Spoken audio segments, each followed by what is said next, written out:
तन का। हमारे चैनल से जुड़ने के लिए YouTube पर लिम्रा एजेंसी सब्सक्राइब करें। आप लोग किसी का जूठा पानी मत पीजिएगा। जहां तबर्रुक समझ के पिया कि गए। इस वक्त कोरोना वायरस अपने शबाब पर है, वो लपेटेगा बहुत लोगों को। ऑस्ट्रेलिया के होम मिनिस्टर को लपेट चुका है, बाकी डैश डैश डैश समझो चाहे मत समझो। नहीं समझा किसी ने।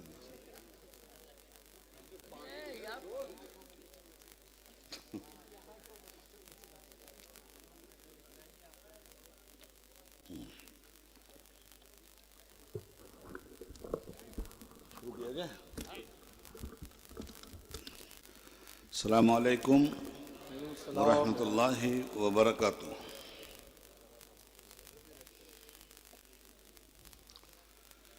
नहमदुहु व नसल्ली अला हबीबिहिल करीम। अल्हम्दुलिल्लाह अल्हम्दुलिल्लाहि व कफ़ा व सलामुन अला इबादिहिल लज़ीना इस्तफ़ा। अम्मा बाद फ़अऊज़ु बिल्लाहि मिनश शैतानिर रजीम। बिस्मिल्लाहिर रहमानिर रहीम। वक़ालल्लज़ीना कफ़रू लिरुसुलिहिम लनुख़रिजन्नकुम मिन अर्दिना औ लतऊदुन्ना फ़ी मिल्लतिना। फ़अौहा इलैहिम रब्बुहुम लनुहलिकन्नज़-ज़ालिमीन। आमन्तु बिल्लाह सदक़ल्लाहुल अलीयुल अज़ीम।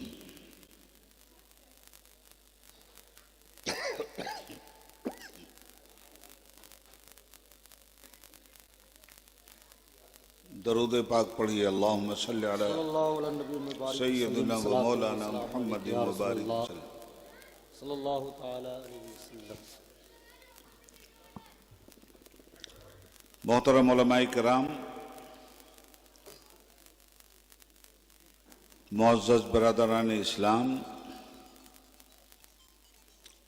पर्दा नशीन माँ और बहनों,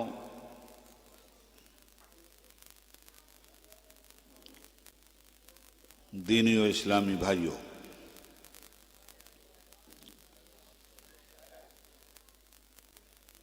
हसब रिवायत अरसा दराज से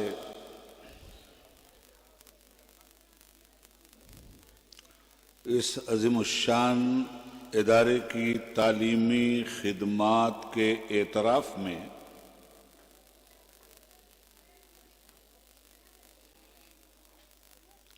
हम हज़रत शाहिद मिल्लत अलैहि रहमतो व रिज़वान के ज़माने से हत्तल मक़दूर आपकी खिदमत करने की सआदतें हासिल करते रहते हैं।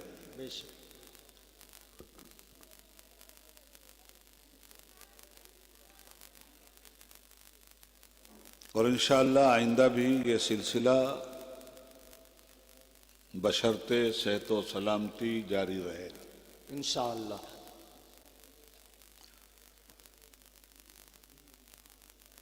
आप जानते हैं कि मेरी आदत है हालात के मुताबिक गुफ्तगू करना। मैंने वक्त के चैलेंज को कभी सरफे नजर नहीं किया और हालात हाजरा से कभी आंखें नहीं चुराई। खास तौर पर उम्मत मुस्लिमा के सामने अगर कोई चैलेंज आया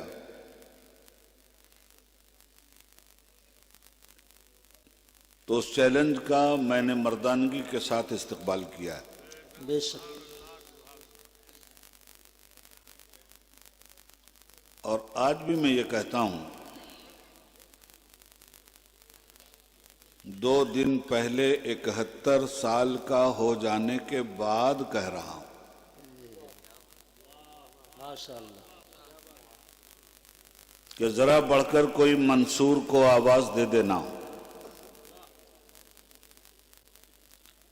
जरा बढ़कर कोई मंसूर को आवाज दे देना, नहीं गूंजा फजा में नारे मस्ताना बरसों से।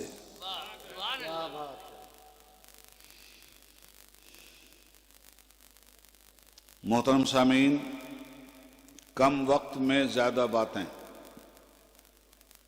आपसे मुझे करनी।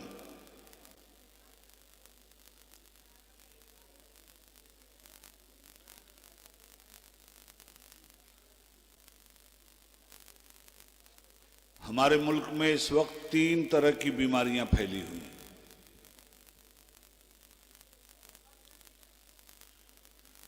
एक बीमारी चाइना से इंपोर्ट हुई, जिसका नाम है कोरोना वायरस। अब उसके बारे में सभी लोगों को मालूम हो चुका है, इसलिए कि सबके पास टेलीफोन है और टेलीफोन का मुफ्ती हर घंटी पे एक फतवा देता है। तो सब लोग उस फतवे पे अमल करें। ये वो बीमारी है जो जिस्मो जान को खा रही। ये बीमारी चाइना से आई, जो हमारे जिस्मो जान को खाने लगी। 2 बीमारियां हमारे मुल्क में पैदा हुई और उन बीमारियों की लेबॉर्टरी भी हमारे ही मुल्क में है। बेशक। एक बीमारी खारिजी तौर पे पैदा हुई है, दूसरी दाखिली तौर पर। खारिजी तौर पे जो बीमारी पैदा हुई वो खारिश ज़दा हुकूमत हिंद ने की है। बेशक। और दाखिली तौर पे जो बीमारी पैदा हुई है वो गफलत की जिंदगी गुजारने वाले बदअमल मुसलमानों ने पैदा की। तो बीमारी मुल्क में 3 तरह की।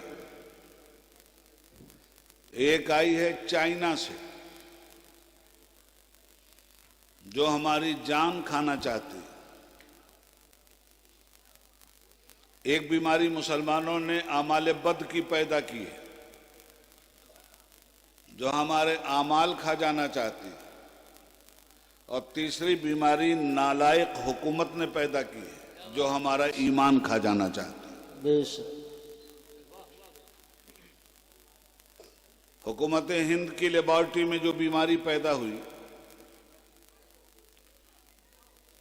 उस बीमारी का नाम है काला कानून, NPR, NRC, CAA, शहरियत तरमीमी बिल। मुसलमानों ने अपने मोहल्लों में जो लेबॉर्टरी तैयार की, अपने शहरों में तैयार की, उस बीमारी का नाम है चुगलखोरी, हरामखोरी, सूदखारी, कमारबाजी, शराब नोशी, कत्ल गारतगरी, फसाद और खुरेजी, बेहयाई और बुराई। ये मुसलमानों ने अपने महल्ले में पैदा किया है, अपनी लेबॉर्टरी में पैदा किया है, और इसके जिम्मेदार मुसलमान हैं।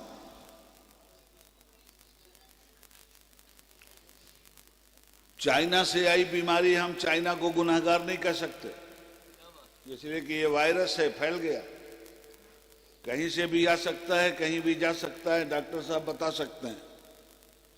मगर यहां तो 2 बीमारियां बाकायदा यहां की लेबॉर्टरी में पली हैं, बढ़ी हैं, जवान हुई हैं।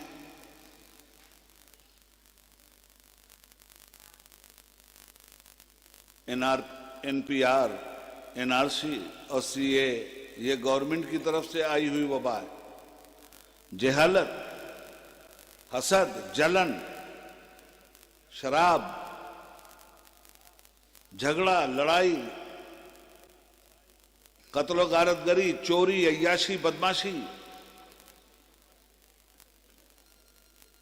ये हम मुसलमानों के समाज में पल रही है, जवान हो रही है, बढ़ रही है और समाज को मार रही।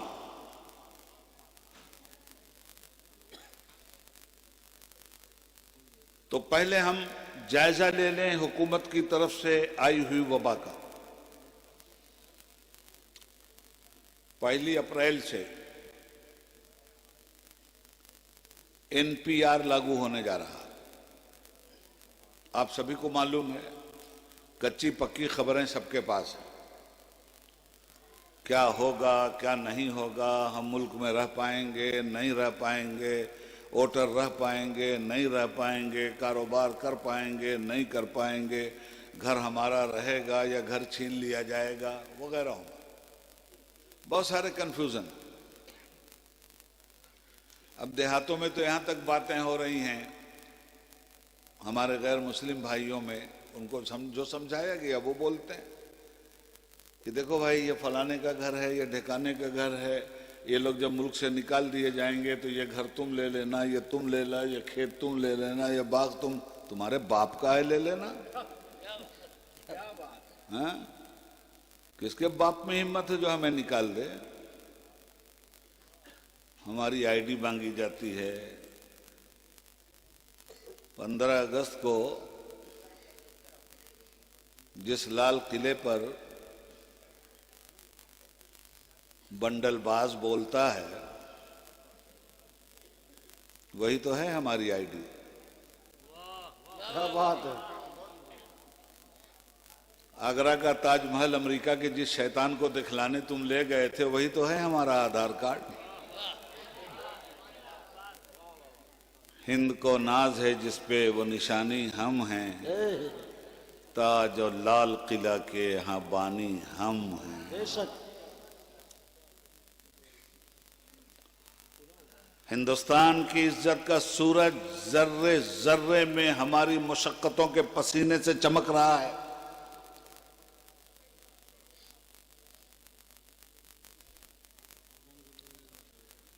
बहुत घबराए हुए हैं लोग। NPR होगा और गवर्नमेंट ने कहा हम 1 इंच नहीं हटेंगे। परसों 10 इंच हटे। बिल्कुल। इतना हटेंगे कि झंडे से भी हट जाएंगे, डंडे से भी हट जाएंगे, हुकूमत से भी हट जाएंगे। अल्लाह की लाठी में आवाज नहीं। बेशक।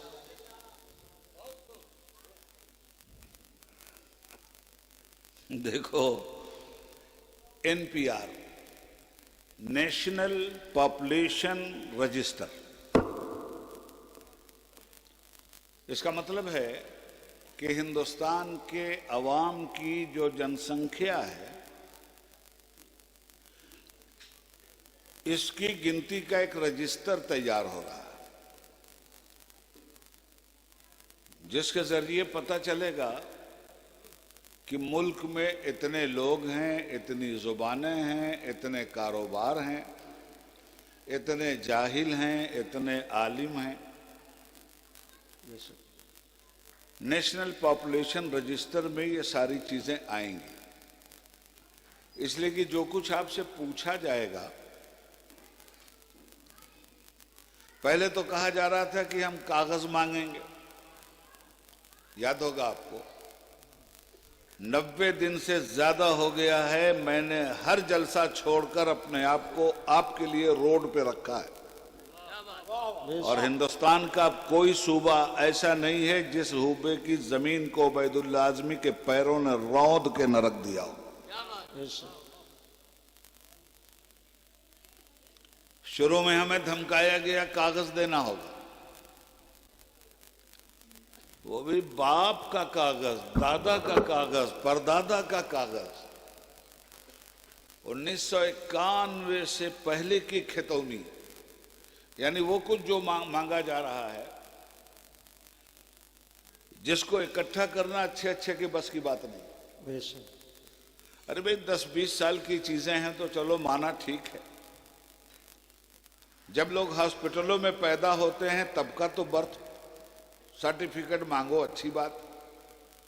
जब दाइयों के जरिए लोग घरों में पैदा होते थे तो हमारा बर्थ सर्टिफिकेट क्या मांगते हो? न मोदी का मिलेगा, न मोदी के बाप का मिलेगा, न उसके दादा का मिलेगा। बेशक। ये मिलेगा किधर से? न बेनिस्पिल कारपोरेशन था, न डॉक्टर थे। ये तो घरों में सब कुछ होता था। और फिर इतना पुराना कागज मेरे भाई संभाल के रखना हिंदुस्तानियों की आदत कभी नहीं रही। उसका जिंदा सबूत मैं दूं आपको, जरा गौर से सुन लीजिएगा दीवाने की बात। याद होगा आपको, साल भर पहले गवर्नमेंट ऑफ इंडिया ने एक जंगी तैयारा खरीदने का सौदा किया था।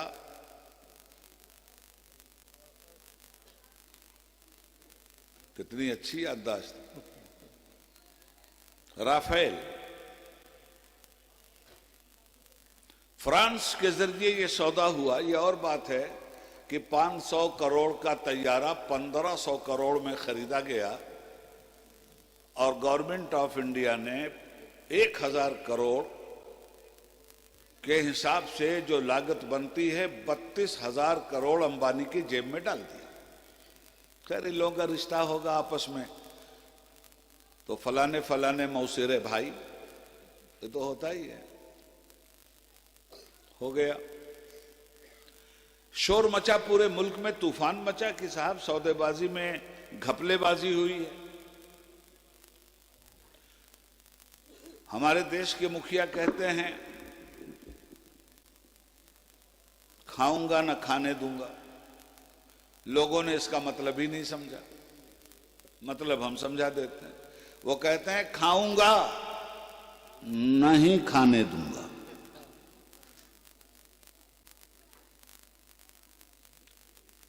खिला दिया।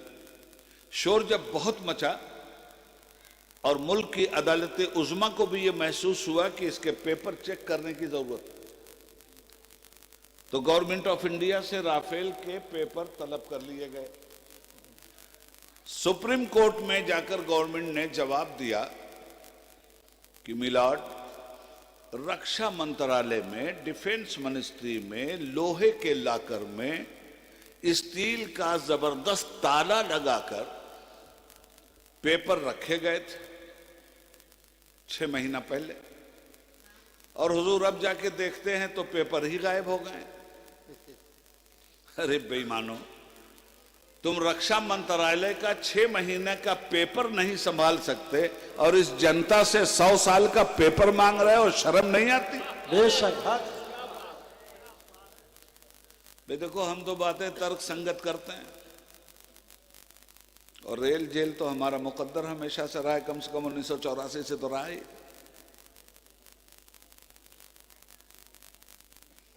तो अब वहां से हटे, हमने भी कह दिया लाठी गोली खाएंगे, कागज नहीं दिखाएंगे।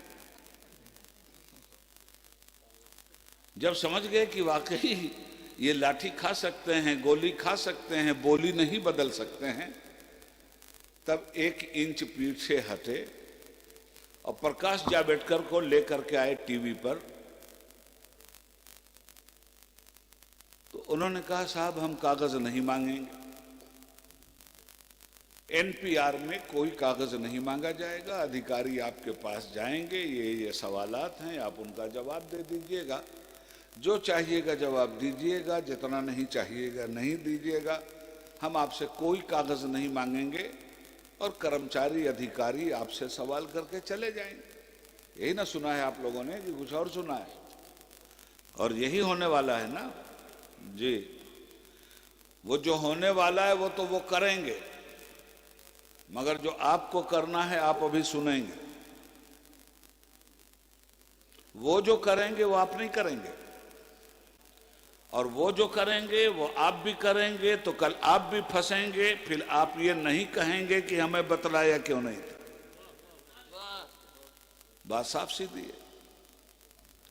वो आएंगे, कह रहे हैं कागज हम नहीं मांगेंगे, तो करेंगे क्या? वो आपसे सवाल करेंगे।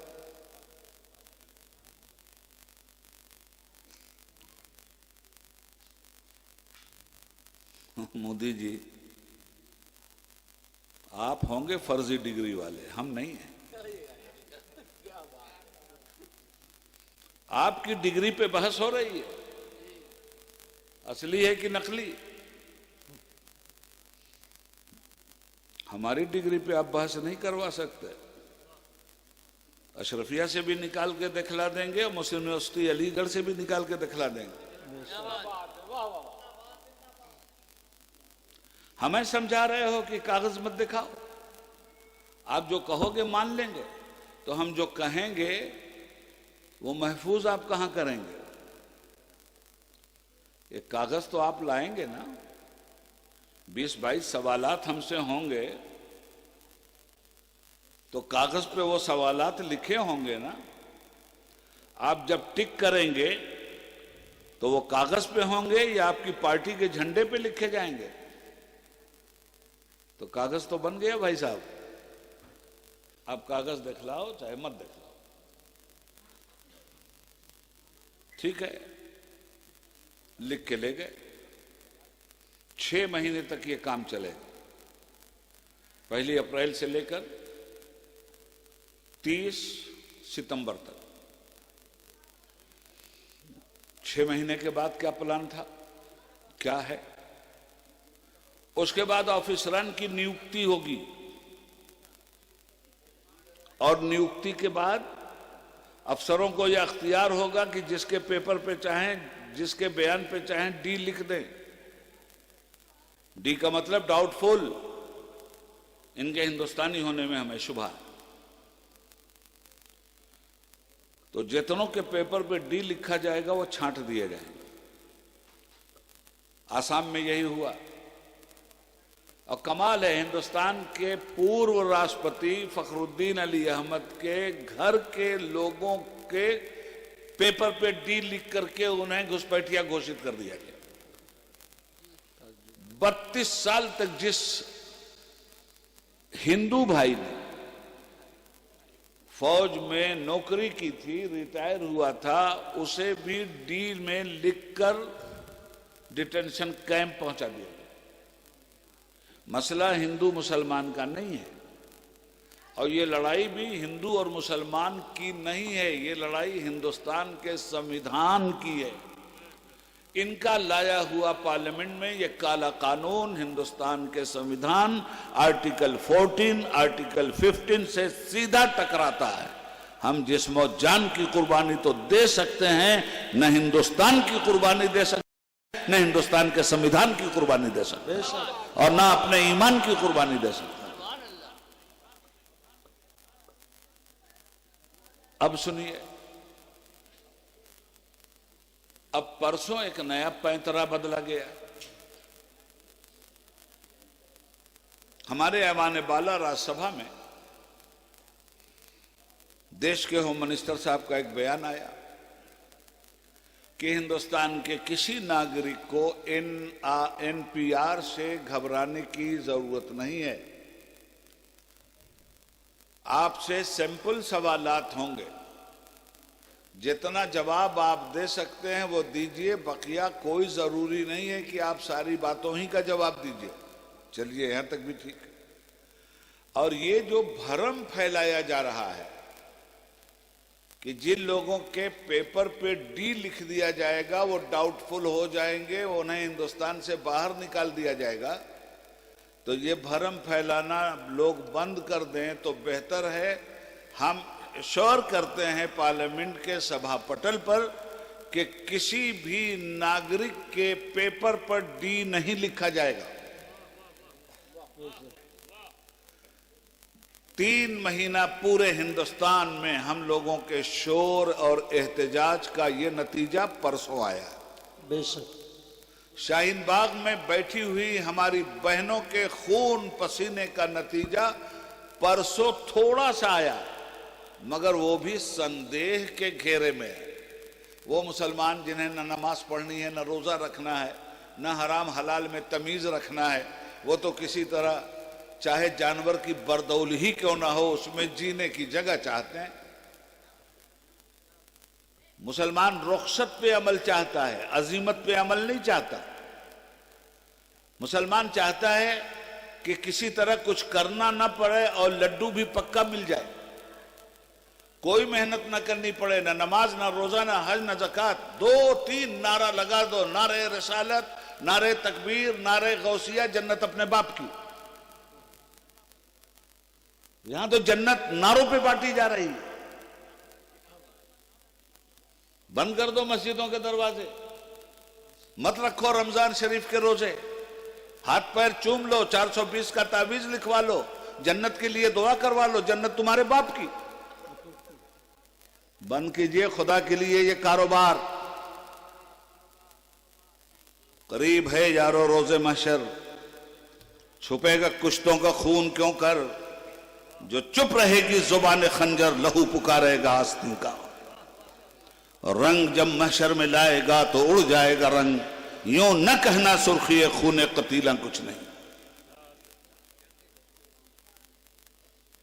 तो हमारे लोग अभी से चिल्लाने लगे, वाह वाह वाह वाह वाह वाह, अमित शाह ने तो बड़ा अच्छा बयान कर दिया, अब डी नहीं लगेगा, अब कोई देश से बाहर नहीं होगा, अब कोई डाउटफुल नहीं होगा। लो, इसका मतलब एहतजाज बंद कर दो।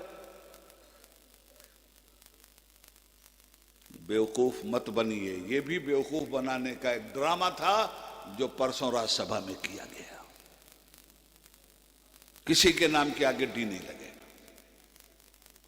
ये बयान है, अगर वाकई सच्चाई है तो जो कुछ अमित शाह ने बयान दिया है वो लिख करके दे। लेकिन लोगों की जुबान पे तो कोई भरोसा है ही नहीं। प्राइम मिनिस्टर कोई जुबान बोल रहा है, होम मिनिस्टर कोई जुबान बोल रहा है। प्राइम मिनिस्टर कहता है एनआरसी नहीं आएगा, झूठ है झूठ है झूठ है, और होम मिनिस्टर लोकसभा में 9 मरतबा बोल रहा है कि एनपीआर एनआरसी का पहला कदम है। पहले एनपीआर आएगा, उसके बाद एनआरसी आएगा, उसके बाद सीएए आएगा। मैं इसको झूठा मानूं कि उसको झूठा मानूं, इसको सच्चा मानूं कि उसको सच्चा मानूं। इसलिए मेरे भाई, मैं ये बात कह रहा हूं कि ये गजट हो चुका है, नोटिफाइड हो चुका है ये एनपीआर, और इसी के साथ एनआरसी, और उसी के साथ सीएए। प्रेसिडेंट ऑफ इंडिया की मुहर लग चुकी है। प्रेसिडेंशियल एड्रेस में प्रेसिडेंट ऑफ इंडिया अपने भाषण में कह चुके हैं, और president of India presidential address में जो तकरीर करता है वो उसकी अपनी न तकरीर होती है, न उसके अपने दिल की आवाज होती है। वो तकरीर गवर्नमेंट की लिखी हुई होती है, जुबान प्रेसिडेंट ऑफ इंडिया की होती है। तो उधर प्रेसिडेंशियल एड्रेस में कुछ और कह रहे हो, नोटिफिकेशन में कुछ और कह रहे हो, गजट में कुछ और कह रहे हो, पार्लियामेंट में कुछ और कह रहे हो, रामलीला मैदान में कुछ और कह रहे हो, और आप कुछ भी गौर करने के लिए तैयार नहीं। यही और तो काबिले गौर है। हमारा मुतालबा यह है कि ये सब चक्करबाजी क्यों? कहने लगे ये तो एक तरह की जनगणना। अरे मैंने कहा मेरे भाई, जनगणना हर 10 साल के बाद होती है, कोई नई चीज नहीं है। जिसको मर्दमशुमारी कहते हैं, अंग्रेजी में जिसको सेंसस कहते हैं। लोग आते हैं, आपके घर में कितने लोग हैं, कितने वोटर हैं, कितने वोटर बनने वाले हैं, कितने नहीं हैं, आपका घर, आपका कारोबार, ये सारी चीजें 10 साल में होती हैं कि मुल्क का पॉपुलेशन 10 साल में कितना बढ़ा, मुल्क में जितनी कौमें हैं इनके पॉपुलेशन की बढ़ने की शरह क्या है। ये हर 10 साल के बाद होता है। मर्दमशुमारी कराओ, हमें कोई एतराज नहीं। और मर्दमशुमारी का साल 2020 नहीं है, 2021 है। तो जब मर्दमशुमारी में ये सारे डाटे ऑलरेडी इकट्ठा हो जाते हैं तो फिर एनपीआर की जरूरत क्या है? बेशक। पता चला कि कोई माशूक है इस पर्दे जंगारी में। ये एनपीआर का दूसरा ही नाम एनआरसी होगा। जो जुबानी ये बात कहेंगे वो नहीं मानी जाएगी। कौन कौन सी बात माने जुबानी? मुल्क का प्राइम मिनिस्टर कहता है 15-15 लाख रुपए सबके खाते में जाएंगे। आ गया? कांग्रेस के जमाने में महंगाई, पेट्रोल बहुत ऊंचे दाम पे जा रहा था, आज के असफलुस साफिलीन में चला गया। ₹10 किलो प्याज थी तो कांग्रेस की गवर्नमेंट उलट गई थी। ₹200 किलो प्याज, डबल सेंचुरी बना गई। महंगाई तो कहीं कुछ भी नहीं भाई, सारा कारोबार पाकिस्तान के नाम पे चल रहा है। ₹200 किलो है, अब तो देखते रहिए पाकिस्तान में ₹300 किलो बिक रही है। यहां पेट्रोल ये भाव है तो देखते रहिए पाकिस्तान में वो भाव है। वोट मांगे तो पाकिस्तान के नाम पर, इलेक्शन करें तो पाकिस्तान के नाम पर, प्याज की बात हो तो अजी क्या लेना देना पाकिस्तान से? मसला हिंदुस्तान का है, पाकिस्तान कौन होता है, उसकी हैसियत क्या है? बेशक। तुम आसमां की बुलंदी से जल्द लौट आओ, हमें जमीन के मसाइल पे बात करनी है। हम हिंदुस्तान को जानते हैं, पाकिस्तान को नहीं जानते। बेशक। आप पाकिस्तान के उदाहरण में हिंदुस्तान को क्यों पेश करते हो? पाकिस्तान के कंपैरिजन में हिंदुस्तान को क्यों पेश करते हो? पाकिस्तान की बराबरी में हिंदुस्तान को क्यों घटा रहे हो?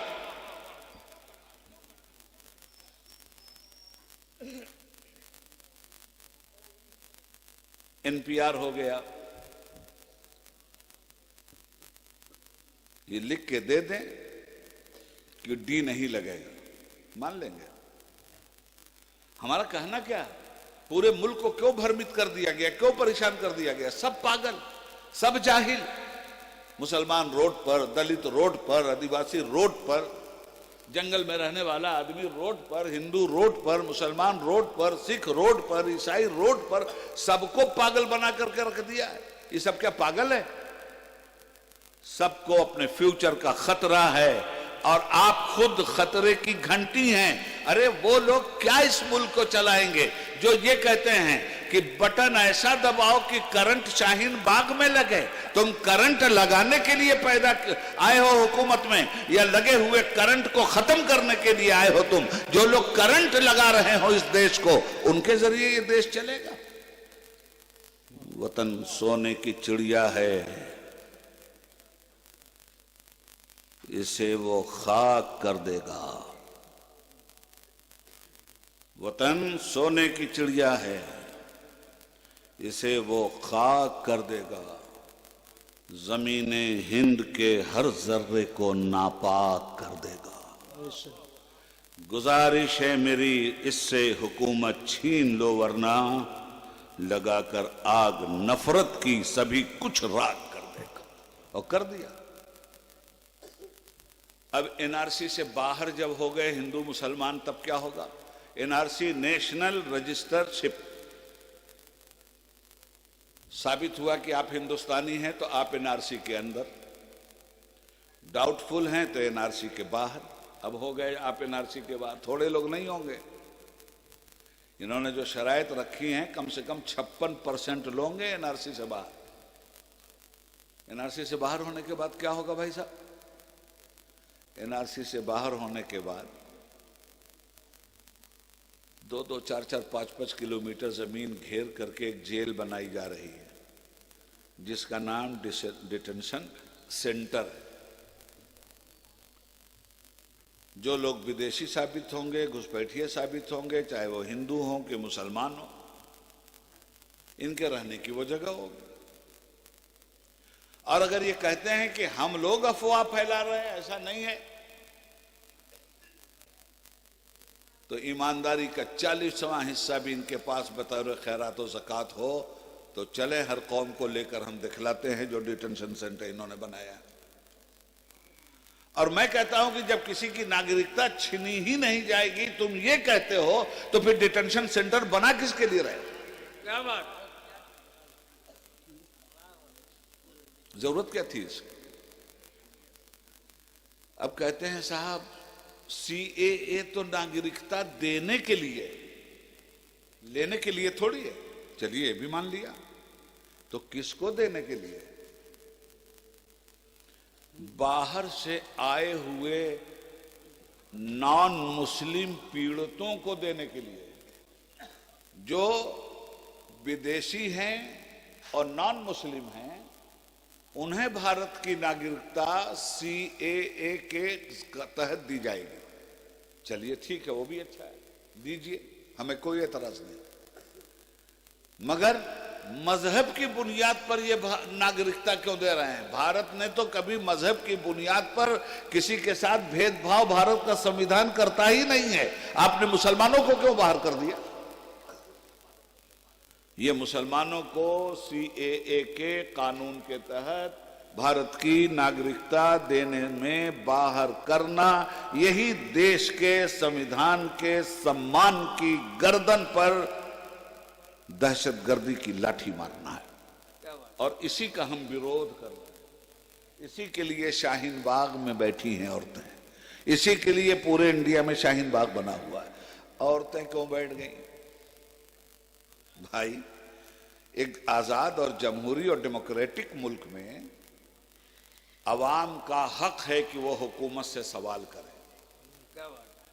ये कैसी डेमोक्रेसी तुमने बना दिया? डेमोक्रेसी की डिफिनेशन तो ये है कि पब्लिक सवाल करेगी, गवर्नमेंट जवाब देगी। और ये कैसी डेमोक्रेसी है कि हम सवाल करते हैं तो राष्ट्र विरोधी हो जाते हैं, और हम तुम्हारी जय जयकार करते हैं तो रात भर में राष्ट्रवादी हो जाते हैं? क्या मोदी का नाम हिंदुस्तान है या तड़ीपार का नाम हिंदुस्तान है? किसका नाम हिंदुस्तान है जी? हिंदुस्तान नाम है इस भारतवर्ष का, और इस देश से हमारे प्यार की गारंटी चाहते हो? सुनो, मीरे अरब को आई ठंडी हवा जहां से, मीरे अरब को आई ठंडी हवा जहां से, मेरा वतन वही है, मेरा वतन वही है।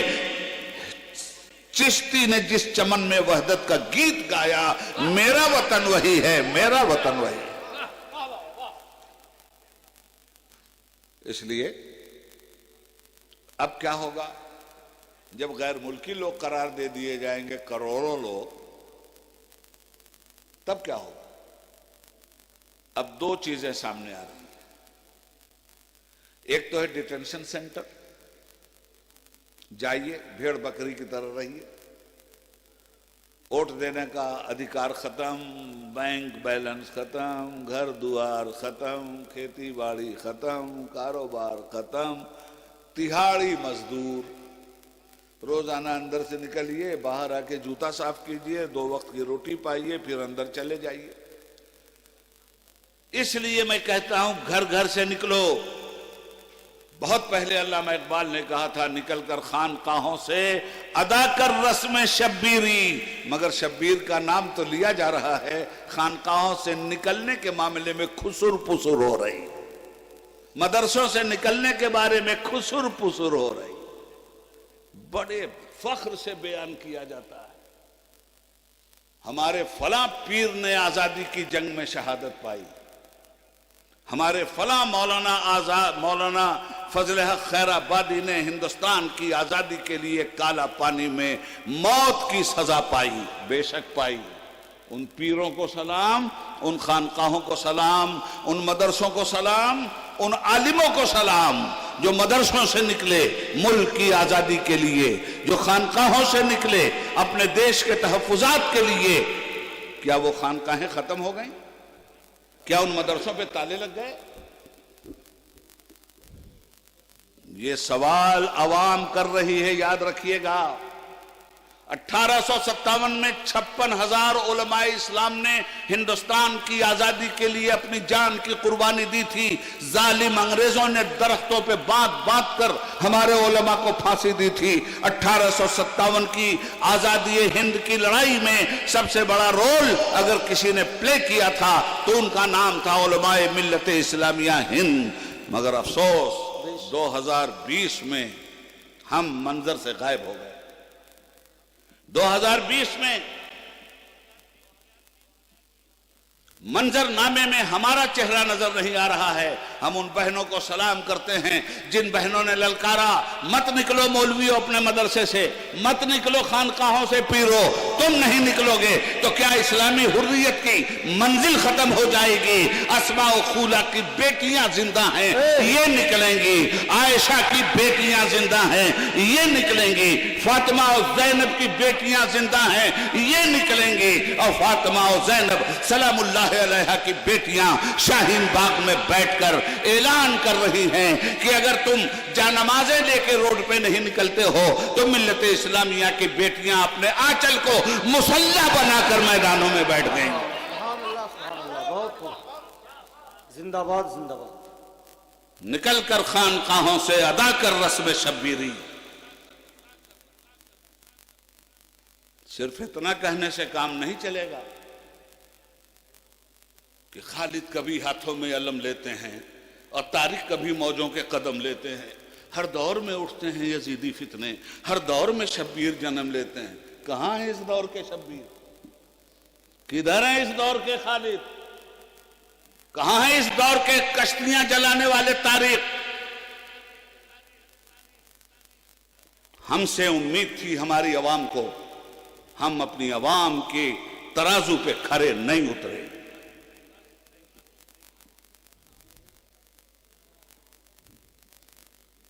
और कुछ लोग आए भी तो बेखबर आए। कुछ आए दाढ़ी रखे हुए, टोपी रखे हुए, पहने हुए, अमामा बांधे हुए, हजरत कहलाते हुए, अल्लामा कहलाते हुए, मौलाना कहलाते हुए।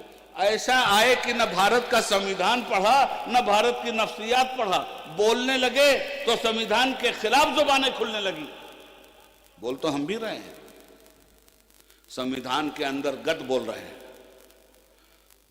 हिंदुस्तान हमारा मुल्क है, हिंदुस्तान की हर बिरादरी के साथ हम रवादारी चाहते हैं। हिंदू मुस्लिम सिख ईसाई आपस में हैं भाई भाई। हमारे मजहब अलग हो सकते हैं, हमारा रस्म रवाज अलग हो सकता है, मगर वतन हमारा एक है। ये वतन हिंदुओं का भी है, ये वतन मुसलमानों का भी है, ये सिखों का भी है, ये ईसाइयों का भी है। अगर हमारे मुल्क पर पाकिस्तान ने टेढ़ी आंख की आंखें निकाल लेंगे, हम हिंदू मुसलमान सिख ईसाई सब एक साथ खड़े होंगे। मजहबी बुनियाद पर हम नहीं खड़े हो सकते हैं, वतन की बुनियाद पर तो हम खड़े हो सकते हैं। हमारे पास एक नुक्ता इश्तराक है, जिस नुक्ता इश्तराक में हम इत्तेहाद का मुजाहिरा कर सकते हैं। हक है बेशक। कश्मीर की वादी से लेकर कन्याकुमारी की सरहदों तक कहीं भी हमारे मुल्क पर अगर किसी बैरूनी मुल्क ने, चाहे वो पाकिस्तान हो या चाइना हो या कोई भी हो, हमारे हिंदुस्तान की तरफ टेढ़ी आंख करेगा, हम उसकी आंख हिंदुस्तानी मुसलमान होने की बिना पे निकाल लेंगे। बेशक। मुल्क पर जब कोई आफत आएगी और विदेशी कोई हमला होगा तो हमारे मजहब अलग हो सकते हैं, मगर हिंदू और मुसलमानों, सिखों और ईसाइयों का मुल्क हिंदुस्तान है। ये सब मुत्तहिद होकर लड़ेंगे और लड़े।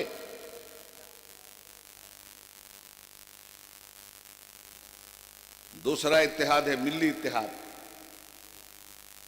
जितने भी कलमा पढ़ने वाले लोग हैं, खातमुन नबीयीन होने पर सरकार के ईमान रखने वाले लोग हैं, अगर मिल्लत पे कोई वक्त आता है तो मसलक अलग हो सकते हैं, मगर मिल्लत के इत्तेहाद के लिए सारे मसालिक के साथ, मसलकी तहफ़्फ़ुज़ात के साथ मुत्तहिद होकर हम अपनी मिल्लत को बचाने के लिए मैदान में उतरेंगे और उतरे। इसलिए भाई, सबसे पहले तो उन बहनों को सलाम जो हमारी आबरू बन गई। ताना दिया गया था, ये देखिए जाड़े के जमाने में मुसलमानों के मर्द रजाई ओढ़कर सो रहे हैं, औरतें मैदान में। क्या बेहतरीन एक मुस्लिम बहन ने जवाब दिया था। उसने कहा था, सुनो, मर्दों से मुकाबला होता ना तो हमारे मर्द मैदान में आते हैं, मुकाबला तो तुम्हारी हिजड़ी हुकूमत से है, इसलिए हमारी औरतें हैं।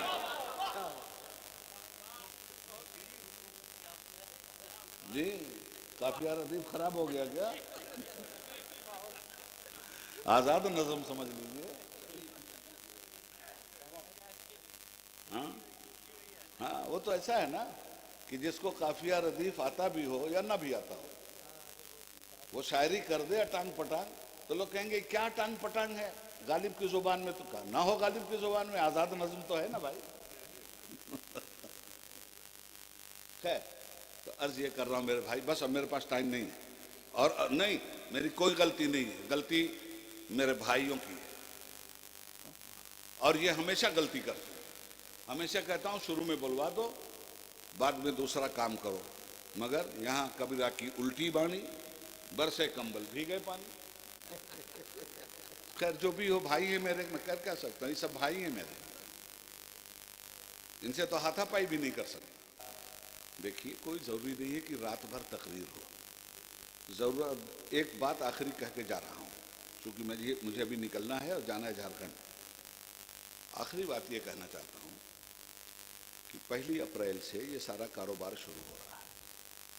ये जो इन्होंने ऐलान किया है, हमें भरोसा नहीं, इसलिए कि हम पार्लिमानी निज़ाम को जानते हैं।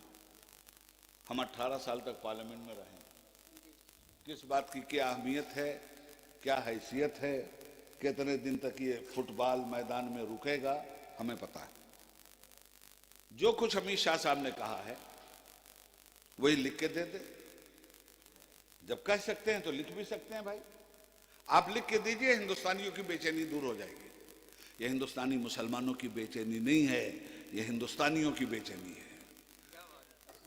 9 करोड़ जंगलों में बसने वाला आदिवासी कहां से प्रूफ लाएगा? मूल निवासी को तो तुम तो बाहर से आए थे ही नहीं हिंदुस्तानी। तो आज भी कहता हूं और डंके की बुनियाद पे कहता हूं, हम भी बाहर से आए। मैं नहीं कहता कि मैं अंदर वाला हूं। तुम्हारी भी तारीख बाहर की है, आर्यन हो तुम, हमारी भी तारीख बाहर की है, मुसलमान हैं हम। फर्क इतना है कि तुम पहले आए हो, हम बाद में आए हैं। और अगर जाने वाली बात कर रहे हो तो जो पहले आए हो तो पहले जाओ, बाद में हम सोचेंगे। क्या बात भाई, जैसे आए हो वैसे जाओ।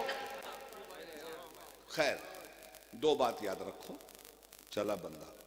2 बात ये है कि एक तो मोहल्ला कमेटी बनाओ। शहर में हो आप, हर मोहल्ले की एक कमेटी बनाओ। 10, 15, 20 आदमियों की मोहल्ले की एक कमेटी बनाओ। नोट करो इसे। उसमें वकील भी हों, ताजिर भी हों, डॉक्टर भी हों, इंजीनियर भी हों, हमारे मोतबर और मुस्तनद शायर भी हों, जमील खैराबादी जैसे, हाँ, फैयाज भदोही जैसे। और फैयाज जैसे को जरूर रखना।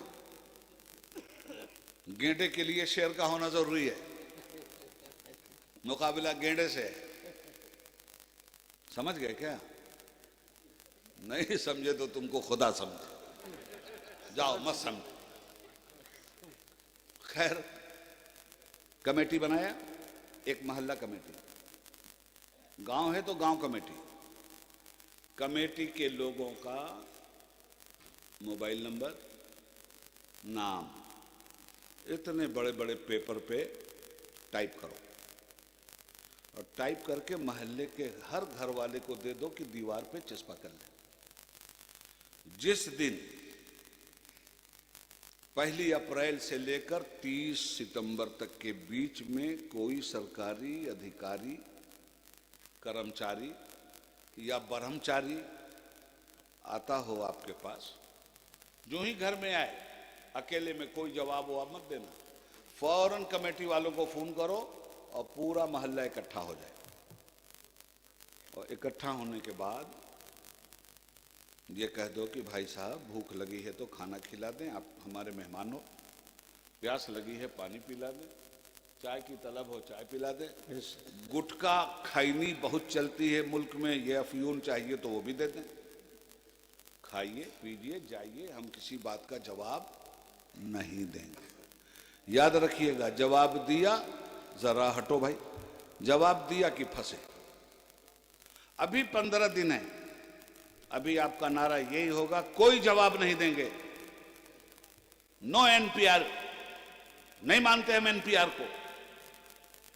मजबूती से कायम रहिए, और अगर हुकुर पुकुर किया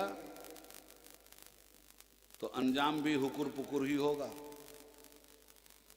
अभी 10-15 दिन में हमारे डायलॉग चल रहे हैं गवर्नमेंट से। हमारी कमेटी करेगी बात कि भाई साहब साफ करो बात। सिर्फ इतना कहने से बात साफ नहीं हुई, और जो कहा है लिख के दो। जब आपकी नीयत में खोट नहीं है तो लिखने में चोट क्यों लग रही है? बहुत खूब, बहुत अच्छा पैगाम। आपके खोट के जरिए हमारा ओट चला जाएगा, हम चोट खाएंगे, ओट नहीं गंवाएंगे। ये बात जहन में रख लीजिए और इस पे अमल कीजिए। मैंने तो मशवरा दिया, कोरोना वायरस फैला, गवर्नमेंट ने स्कूल बंद करवा दिए। मैंने भी मशवरा दिया कि ये जो हुकूमत ने काले कानून का वायरस फैलाया है, आप लोग भी 10 दिन के लिए 15 दिन के लिए बंद कर दो मदरसा। जाओ मुसलमानों के मोहल्ले में, जाओ दलितों के मोहल्ले में, जाओ आदिवासियों के मोहल्ले में, मदरसा बंद करके जाओ 10 दिन 15 दिन, शिक्षित करो उनको। इस वक्त फर्ज है आप पर यह काम। कौन सुनता है फगाने दरवेश? बांधे रहिए साफा, चुमवाते रहिए हाथ पैर, जन्नत आपकी भी आपके बाप की भी। हमारे जैसे गुनाहगार तो अपने गुनाहों का कफारा अदा करवाने के लिए इसी तरह आएंगे, अवाम की खिदमत करेंगे और अर्ज करेंगे, ए परवरदिगार, हम तेरे गद्दार नहीं हैं, तेरे गुनाहगार हैं, जिस गुनाह के नतीजे में आज हम पर अज़ाब इलाही मुसल्लत हो गया है। उम्मत जब मेरी बदअमल हो जाएगी तो उस पर जालिम हाकिम मुसल्लत कर दिए जाएंगे।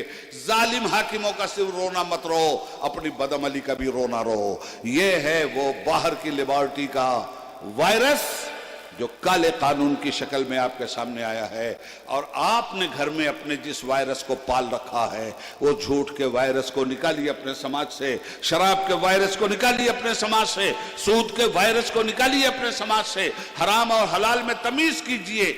आप कोई तमीज करने के लिए तैयार नहीं। मामला ये है, चले गए कसाई की दुकान पर, देखा बहुत सारी दुकान है, तो मुसलमान कहता है, भाई साहब इसमें हलाल की दुकान कौन सी है? जेब में हराम का माल और गोश्त लेने गए हो हलाल की दुकान पर। बचो इन सब बातों से। अंदरूनी वायरस जो आपने पैदा किया है आप खत्म कीजिए, बाहरी वायरस जो गवर्नमेंट ने पैदा किया है गवर्नमेंट खत्म करे। गवर्नमेंट का ये सियासी वायरस है जिसकी वजह से हम सब परेशान हैं, और मुसलमानों की ये बदअमली का वायरस है जिससे पूरी मिल्लत इस्लामिया तबाह है। एनआरसी से मत घबराना। ये एनआरसी, अरे बाबू हमें पहले मौका दिए होते ना, हमारा तो गला तो घोंट दिया अहले मदरसा ने तेरा। कहां से आए सदा ला इलाहा इल्लल्लाह, गला तो घोंट दिया अहले मदरसा ने तेरा। कहां से आए सदा ला इलाहा इल्लल्लाह। हज़रात मोहतरम, एनआरसी से मत घबराइए, पढ़िए, अपनी तारीख पढ़िए। एनआरसी आज की चीज थोड़ी है यार। जब एनआरसी लगने लगी, आपसे क्या कहा जा रहा है? चलो डिटेंशन सेंटर। अगर डिटेंशन सेंटर में आप नहीं रहना चाहते तो ये CAA आया क्यों? मुसलमानों को छोड़कर जो भी नॉन मुस्लिम होंगे उनके पास सबूत हो चाहे ना हो नागरिकता का, उन्हें भारत की सरकार नागरिकता दे देगी। मुसलमानों को नागरिकता नहीं दी जाएगी तो मुसलमान कहां जाएंगे? डिटेंशन सेंटर में।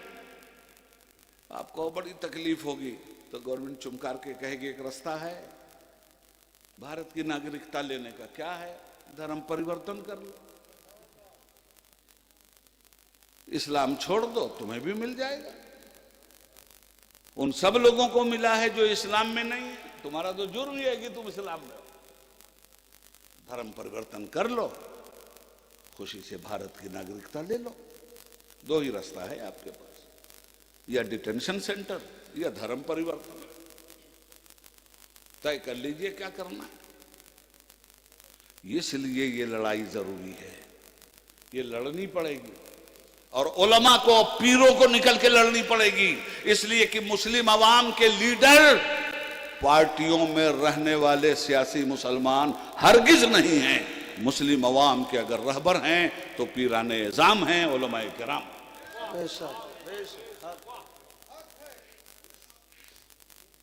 इन्हें अपनी लीडरशिप का झंडा उठाना पड़ेगा। एनआरसी में मत घबराओ, तुम मुसलमान हो। वलनब्लुवन्नकुम बिशैइन मिनल खौफि वल जु'i व नक्सिम मिनल अमवालि वल अनफुसि वस समरात, हम तुम्हें आजमाएंगे माल की तबाही से, जान की तबाही से, औलाद की तबाही से, बाग की तबाही से, खेत खलियान की तबाही से, सब तुम्हारा बर्बाद होता रहेगा। और उस वक्त भी जम के तुम ला इलाहा इल्लल्लाह मुहम्मदुर रसूलुल्लाह कहते रहना, हमारी वहदानियत की गवाही देते रहना, जेर खंजर हमारा सजदा करते रहना। अगर तुमने ऐसा किया तो वो बशरी साबिरीन, बशारत तुम्हारे ही जैसे मुस्तकिल मिजाजों के लिए है, जिनका ईमान ये है कि अल्लज़ीना इज़ा असाबतहुम कालू इन्ना लिल्लाहि व इन्ना इलैहि राजिऊन, जब उन पर कोई मुसीबत आती है, जब उन पर कोई एनआरसी आती है, तो वो कहते हैं हम तो अल्लाह ही के लिए हैं और अल्लाह ही की तरफ जाने वाले हैं। तुम्हारी एनआरसी हमारे ईमान के इस्तक़लाली पत्थर की चट्टान को हिला नहीं सकती। जो जान मांगो तो जान देंगे, जो माल मांगो तो माल देंगे, मगर ये हमसे कभी ना होगा नबी का जाहो जलाल दे। बहुत खूब। नबियों पे एनआरसी लगी थी, पता है? नहीं पता। काला कूलू करने वाले भी बेखबर हैं।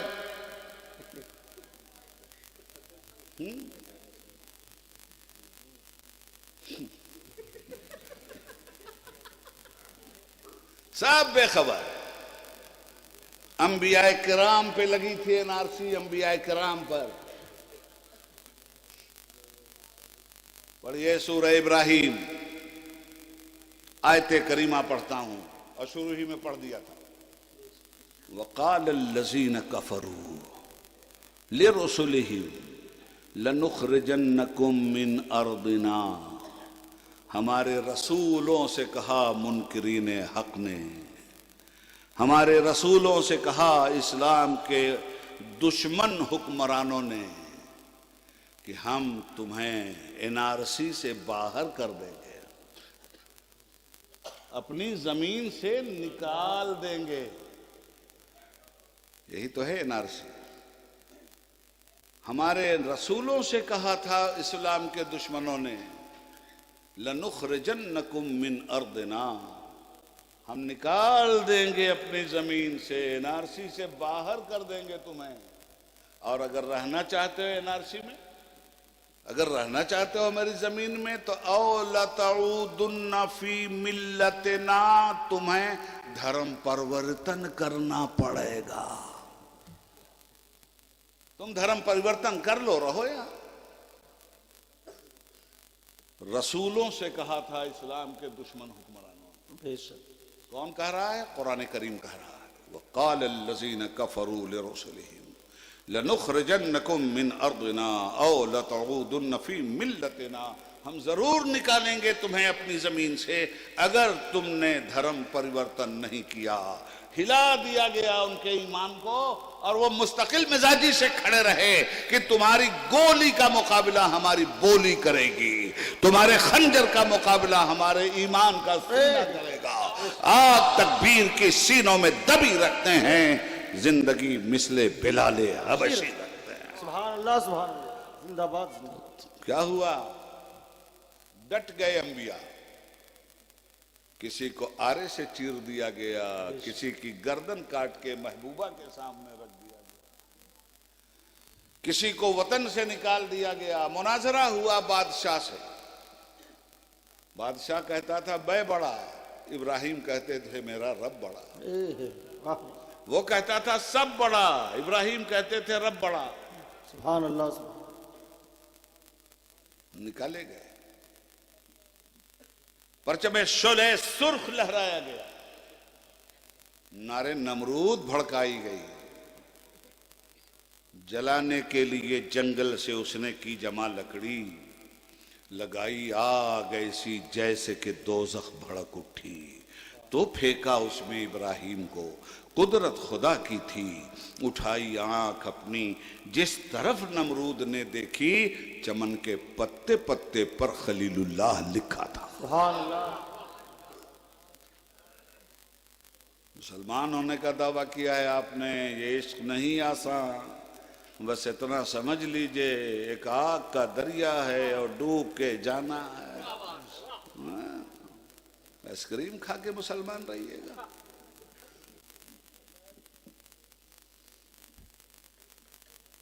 ये शहादत गहे उल्फत में कदम रखना है। लोग आसान समझते हैं मुसलमान। हजरत इब्राहिम पे एनआरसी लगाई गई, कौम बनी इसराइल पर एनआरसी लगाई गई, मूसा अलैहिस्सलाम पर एनआरसी लगाई गई। मक्का में हमारे नबी पे एनआरसी लगाई गई। लनुहलिकन्न ज़ालिमीन फ़ौहा इलैहिम रब्बुहुम, हमने नबियों को वही किया। घबराना मत, डटे रहना अपने अकीदे पर। लनुहलिकन्न ज़ालिमीन, हम इन जालिमों को जरूर हलाक करेंगे।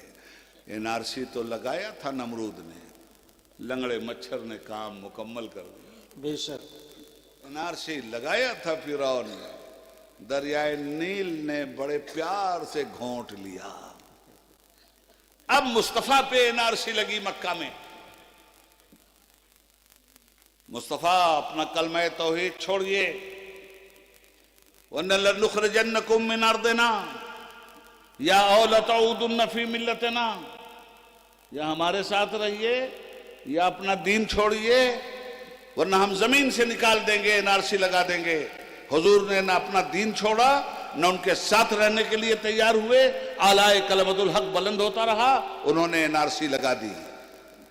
डिटेंशन सेंटर उसी मक्के में बना जिसमें खानदाने मुस्तफा 3 साल तक रहा। ये शोबे अबू तालिब क्या था मौलाना, ये डिटेंशन सेंटर ही तो था। यही डिटेंशन सेंटर हुआ। क्या अबुल हकम कहलाता था, अबू जहल हो गया। लनुहलिकन्न ज़ालिमीन, अल्लाह ने पकड़ लिया। तो घबराओ मत, इस्लाम मुशक्कतों के दरिया को पार करता हुआ आगे निकला है। हर साल मुहर्रम सुनते हो, हर साल इमाम पे रोते हो। अब वक्त तो आ गया इमाम के पीछे चलने का। नारा लगा लगा के इमाम, खिचड़ा खा खा के इमाम। अब आइए और साबित कीजिए कि आप हुसैनी हैं। हम नेको बद हुजूर को समझाए जाएंगे, मानो न मानो जाने जहां अख्तियार है। तो इसे जहन में रख लेना, महल्लों की कमेटियां बना लेना। आते हैं सवाल करने, कह देना नहीं साहब हमारे पास कोई जवाब नहीं। और अगर इस 15 दिन में कुछ मामला ठीक ठाक हुआ और कुछ ऐसे संकेत मिले, ऐसा इत्मीनान हासिल हुआ कि सवाल का जवाब दिया जा सकता है, तो वो भी इंशाअल्लाह आपके लिए जो मर्द औरत मैदान में उतरे हैं, उनकी कमेटियां बनी हुई हैं, उनकी तरफ से आप तक पैगाम आ जाएगा कि 1 तारीख से आपको क्या करना है। अभी सिर्फ इतने बयान पे कि डी नहीं लगेगा। मेरा मशवरा है कि आप अपना एहतजाज जारी रखिएगा, एहतजाज की शिद्दत में कमी मत आने दीजिएगा। एहतजाज शांतिपूर्ण अंदाज में कीजिएगा। बस उसके बाद जैसा होगा देखा जाएगा इंशाअल्लाह। अल्लाह बेहतर करेगा। अनलैसा लिल इंसान इल्ला मा सा, कोशिश करना हमारा काम है, शर्मिंदे ताबीर कर देना उसका काम है। हर हालत में राजी ब रज़ा रहना है। और अगर अंदर का वायरस ख़त्म करना चाहते हैं तो ईमानदारी से 5 वक्त की नमाजें पढ़िए। ये जो चाइना से वायरस आया है, वज़ू इसको भी मार डालेगा। और जो आपके दिल दिमाग में वायरस बदअमलियों का फैला है, इन्नस्सलात तन्हा अनिल फ़ाहिशाए वल मुनकर, इस वायरस को नमाज रोक देगी। इसलिए कि इरशाद रब्बानी है, इन्नस्सलात तन्हा अनिल फ़ाहिशाए वल मुनकर, बेशक नमाज बुराइयों बेहयाई को रोकती है। इस तरह से कोरोना वायरस को भी ख़त्म कीजिए, हुकूमत के सियासी वायरस को भी ख़त्म कीजिए, और मुसलमानों की बदअमली के वायरस को भी अपने माहौल से निकालिए। अल्लाह ताला इस मदरसे को दिन दूनी चार रात चौगुनी तरक्की अता फरमाए। हसीब चाहे जितने बड़े मौलाना अल्लामा मुहद्दिस कारी साहब हो जाएं, हमारे लिए हसीब है। उबैदुल्लाह लाख खतीबुल हिंद कहलाएं, फलाने ठिकाने कहलाएं, उनके लिए वही उबैदुल्लाह है। मेरे भाई को अल्लाह सलामत रखे, आप सब लोगों को अच्छा रखे, आप लोगों को अच्छा रखे। ऐसे ही करते रहिए, मौका मिले तो आएंगे और ऐसे ही दुआ कीजिए ये लोग हर साल हमारे ऊपर जुल्म करते रहें ताकि आपका वक्त कम होता रहे। अल्लाह हाफ़िज़।